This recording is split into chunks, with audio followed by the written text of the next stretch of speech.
السلام عليكم ورحمة الله وبركاته.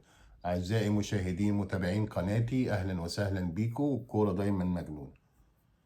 الدنيا قامت وما قعدتش بعد ماتش الزمالك والأهلي، وناس كتيرة قوي كانت قاعدين يقولوا الزمالك فاز بالجون الغلط بتاع إبراهيم نور الدين، والجون التاني كان فاول والزمالك ما يستحقش الفوز وناس كتيرة يعني استكترت على الزملكاوية إنهم يفرحوا بفوزهم على الأهلي. وحصل شد وجذب بين الإعلام والإعلاميين والجمهور، والدنيا ولعت. والحمد لله من يومين شفنا صورة نحب نشوفها دايما.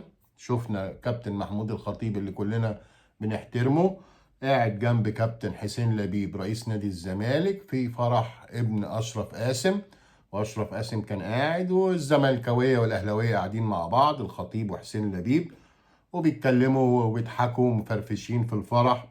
والدنيا سيمبل وعادية وبسيطة خالص، ومفيش أي مشكلة.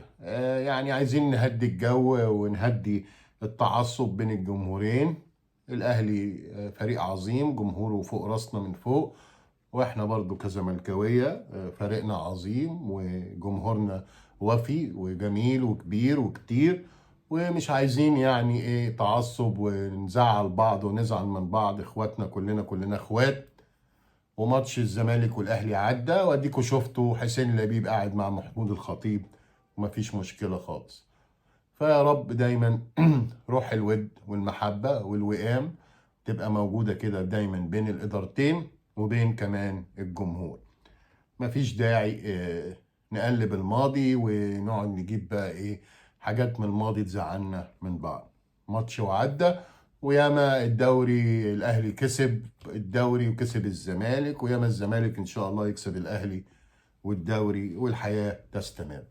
أعزائي المشاهدين، ده كان تعقيبي وتعليقي عن صورة وعن حدث لقاء الخطيب بيبو مع حسين لبيب، والدنيا بيس وبسيطة ومفيش مشكلة إن شاء الله.